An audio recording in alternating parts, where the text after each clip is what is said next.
جرابوں پر مسح کرنے کا حکم، کیا جرابوں پر مسح کرنے سے پورا وضو ہو جاتا ہے یا نہیں؟ جبکہ اکثر جہاں ہم جاب کرتے ہیں وہاں بار بار جوتے اتارنا یا جرابیں اتار کر پاؤں دھونا مشکل ہوتا ہے۔ خرم صاحب کویت سے۔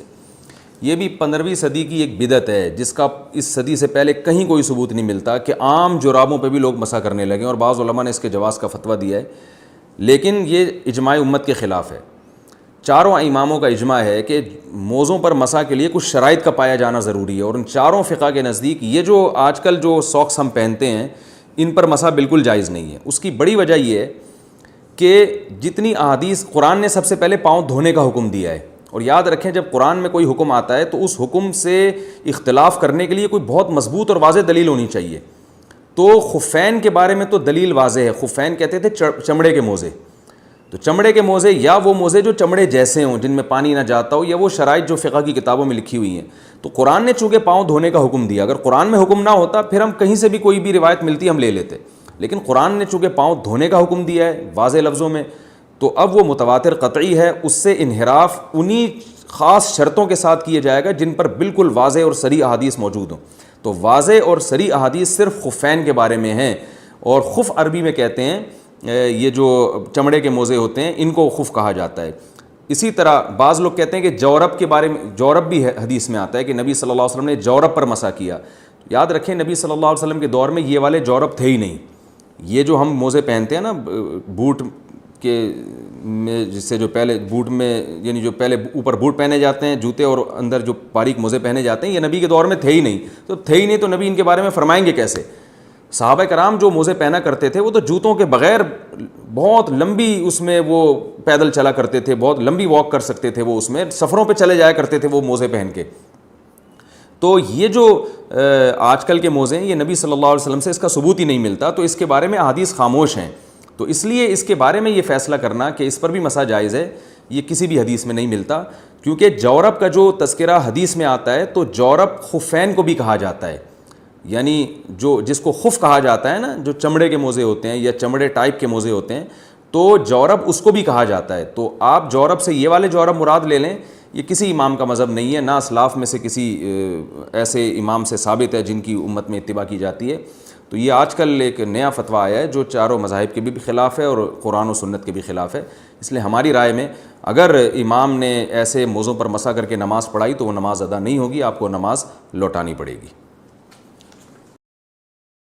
وَإِن مِّن شَيْءٍ، اس کائنات میں جتنی بھی چیزیں ہیں وہ تمام کی تمام یسبح بحمدہ، اللہ کی حمد کے ساتھ اللہ کی تسبیح بیان کرتی۔ تو ہر چیز ہے کچھ نہ کچھ شعور۔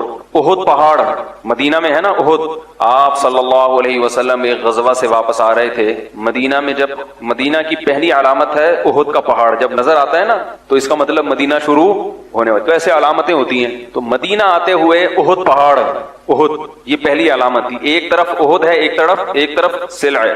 تو آپ صلی اللہ علیہ وسلم جب مدینہ کی طرف آ رہے تھے تو احد پہ نظر پڑی آپ کی، آپ صلی اللہ علیہ وسلم خوش ہوئے، فرمایا احد جبل یحبنا ونحبہ، احد ایک ایسا پہاڑ ہے جو ہم سے محبت کرتا ہے اور ہم اس سے محبت کرتے ہیں۔ آپ صلی اللہ علیہ وسلم کو احد پہاڑ سے محبت تھی، اور آپ نے یہ بھی بتایا کہ احد کو بھی ہم سے محبت، تو پہاڑ بھی سمجھتا ہے یعنی کچھ نہ کچھ اللہ نے اس میں بھی حص، کب سے ہزاروں سال سے وہ پہاڑ وہیں کھڑا ہوا ہے۔ مدینہ جب جائے نا تو احد پہاڑ کو محبت سے دیکھا کرے، انسان کو اپنے محبوب کے محبوب سے بھی محبت ہوتی۔ ایک شاعر نے کہا ہے نا، حمامت جرع حومت الجند لسجعی فانت بمرء من سعاد ومسمعی، جن کو عشق ہوتا ہے نا ان کو یہ باتیں سمجھ میں آ جاتی ہیں۔ حمامت جرع حومت الجند لسجعی فانت بمرء من سعاد ومسمعی، کبوتری بیٹھی ہوئی ہے پہاڑ کے اس طرف، کبوتر تو سمجھتے ہیں نا، کبوتری بیٹھی ہوئی ہے پہاڑ کے اوپر، اور شاعر کی محبوبہ ہے پہاڑ کی ارلی سائڈ، پنجابی میں کہتے ہیں نا ارلی سائڈ،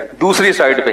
اب شاعر کو پہاڑ کی وجہ سے اپنی محبوبہ نظر نہیں آ رہی، کیا خیال ہے؟ ویسے تو پہلے ویسے بھی نظر نہیں آتی تھی، پہاڑ نہ بھی ہوتا برقع ہوتا تھا، لیکن چلو برقعے میں تو آتی تھی نا، تو پہاڑ کی وجہ سے برقعے میں بھی نظر نہیں آ رہی۔ اب ضرورت ہی نہیں پہاڑ کی، وہ سیلفی لے کے بھیج دے گی وہیں سے۔ تو پہاڑ کی وجہ سے شاعر کو محبوبہ نظر نہیں آ رہی، تو پہاڑ کے اوپر کبوتری بیٹھی ہوئی ہے، تو شاعر اس کبوتری سے کہتا ہے کہ تو کچھ بول، آواز نکال۔ کیوں؟ حمامت جرعا حومت الجندل اسجعی. اسجعی کا مطلب کچھ بول جو پرندے بولتے ہیں. کیوں؟ وہ اس لیے کہ جب میں پہاڑ کی چوٹی پہ تجھے دیکھتا ہوں، میری محبوبہ بھی وہیں دیکھ رہی ہے، تو ہم دونوں کی نگاہیں اس پوائنٹ پہ آ کے ٹکرا رہی ہیں. سمجھ میں آ رہی ہے بات؟ ہم دونوں ایک چیز کو دیکھ رہے ہیں، اس سے مجھے ایک سرور ملتا ہے. تو جب تو بولے گی تو ہماری سماعتیں بھی ایک پوائنٹ پہ آ کے ٹکرائیں گی. بہت گہری بات ہے. جن کو عشق محبت سے کبھی واسطہ پڑا ان کے سمجھ میں آئے گا. یہ ٹھرکی ہوتے ہیں نا عاشق معاشق جو ہیں، ان کی کوئی لاجک نہیں ہوتی. تو کہتے ہیں جب تو بولے گی تو میں جس چیز کو سن رہا ہوں گا، میری سماعت جہاں جا رہی ہوگی، محبوبہ کی سماعت بھی، تو یعنی ابھی تو ہماری نگاہیں یوں آ کے ٹکرا رہی ہیں، تو ہماری سماعتیں بھی یوں آ کے ٹکرائیں گی. تو یہ تیرے بولنے پر موقوف ہے. تو بولے گی تو ہماری سماعتیں ٹکرائیں گی. یہاں پہ بول. تو محبت کے اصول نہیں ہوتے نا. تو رسول اللہ صلی اللہ علیہ وسلم سے جس کو محبت ہوگی، اسے جیسے مدینہ سے محبت ہوگی، ایسے ہی احد پہاڑ سے بھی محبت ہوگی. احد پہاڑ سے بھی محبت ہوگی. تو کتنی بڑی بشارت ہے. احد جب ہمارے حضرت یہ حدیث بڑے مزے لے کے پڑھا کرتے، بھائی بیٹھ جائیں، بڑے مزے لے کے پڑھا کرتے تھے. احد جبل یحبنا ونحبہ. احد وہ پہاڑ ہے جو ہم سے محبت کرتا ہے اور ہم اس سے محبت کرتے ہیں. بہت مزہ آتا تھا ہمارے حضرت کو یہ حدیث پڑھنے میں. تو جیسے چیزوں کو محبت ہو جاتی ہے، جیسے انسانوں کو دیواروں سے محبت ہو جاتی ہے نا، تو دیواروں کو بھی ہو جاتی ہے، لیکن اس کی کیفیت کیا ہے وہ اللہ ہی بہتر جانتا ہے. ظاہر ہے ہم تو بے جان چیزیں نہیں ہیں جو ہمیں احساس ہو، جو ہمیں اندازہ ہو. میں وزیر آباد میں تھا نا، تو 3 طلاق کے مسئلے پر بڑی بحث ہوئی وہاں پہ. میں نے پورا مسئلہ ریکارڈ کروایا کہ 3 طلاقیں 3 ہی ہوتی ہیں. تو کسی نے مجھے اہل حدیث کا فتویٰ لا کے دکھایا، اس میں یہ لکھا ہوا تھا کہ بھائی اب یہ پرانا دور ہے، اب تو لوگوں کو قرآن و حدیث سمجھ میں آنا شروع ہو گیا ہے. تو ان کے الفاظ یہ تھے ان عالم کے کہ دیکھو اب تو مصر میں بھی قانون بن گیا کہ 3 طلاقیں 1 ہوں گی، اور اب تو سوڈان میں بھی قانون بن گیا ہے 3 طلاقیں 1 ہوں گی، اب تو فلاں ملک میں بھی قانون بن گیا 3 طلاقیں 1 ہوں گی. تو وہ بڑے متاثر ہو کہہ رہے ہیں یار مفتی صاحب یہ اتنے بڑے بڑے ملک 3 طلاق کو ان کی عدالتیں 1 کر رہی ہیں، پرانا قانون ختم کر کے نا 3 طلاق 3 والا ختم کر کے 1 پہ لا رہی ہیں، تو یہ سارے بیوقوف تو نہیں ہیں. میں نے کہا انہی کی اس بات میں ان کی دلیل کا جواب ہے. یہ کہہ رہے ہیں مصر میں 1965 میں 3 طلاق کو 1 قرار دیا گیا، حالانکہ مصر میں اسلام 1965 میں آیا ہے، حضرت عمر کے دور میں آیا ہے. یہ تو تبدیلی کے لفظ ہیں کہ قانون تبدیل کیا گیا. اس کا مطلب 1965 تک مصر میں 3 طلاقیں کتنی تھی؟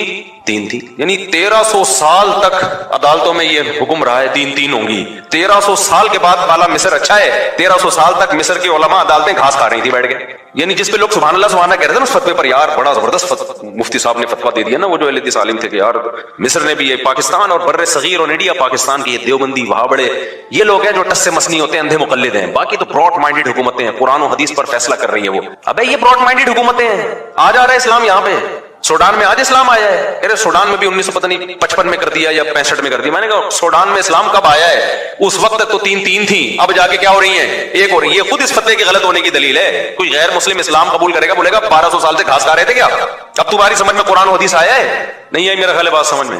1200 سال سے کیا کھا رہے تھے تمہیں یہ نہیں پتا تھا طلاقیں 3 ہوتی ہیں کہ 1 ہوتی ہے؟ اور ہمیں کہتے ہیں دیوبندی یہ ایسے کرنے فلانے ایسے کرنے. ابھی ایک اور مولانا صاحب ہیں جنہوں نے میرے خلاف کلپ بنایا تھا نا انار والا، جو میں نے رجوع کیا تھا یہ حدیث مجھ سے بیان کرنے میں غلطی ہوگی. انہوں نے پھر 3 طلاق پر بنایا کہ دیوبندی کہتے ہیں 3 کتنی ہوتی ہیں؟ 3 ہوتی ہیں. پھر سعودیہ کے مفتیوں کے حوالے دیے 3 1 ہوتی ہیں. کس قدر خیانت کر رہے ہو یار آپ. دیوبندی 3 کو 3 نہیں کہتے، سارے صحابہ 3 کو 3 کہتے ہیں، تابعین 3 کو 3 کہتے ہیں، چاروں امام 3 کو 3 کہتے ہیں، امام بخاری 3 کو 3 کہتے ہیں. مگر ان کی ٹھڑک دیکھو آپ دیوبندیوں کے خلاف. جہاں کسی دیوبندی کو ذلیل کرنے کا موقع ملتا ہے نا، نام کس کا لیتے ہیں؟ دیوبندی. ایسا کہہ رہا ہوں نیچے بھی سارے انہی کے مکھنچو اندھے مقلد کہہ رہے ویل ڈن زبردست. دیوبندی 3 کو 3 اس لیے نہیں کہتے کہ وہ دیوبندی ہیں، اس لیے کہتے ہیں کہ عبداللہ بن عباس 3 کو 3 کہتے ہیں، عبداللہ بن مسعود 3 کو 3 کہتے ہیں، حضرت عمر 3 کو 3 کہتے ہیں، حضرت عثمان 3 کو. سارے صحیح سندوں سے ثابت ہیں. ایک سند پر بھی غیر مقلدی اہل حدیث حضرات اعتراض نہیں کر سکتے اس کی. حضرت علی کو تو کسی نے کہہ دیا کہ ان کی طرف نسبت کر دی کہ آپ نے 3 کو 1 کہا، تو غضبناک ہو گئے. اتنی واضح. امام احمد بن حنبل تو کہتے ہیں جو 3 کو 3 نہ مانے وہ اہل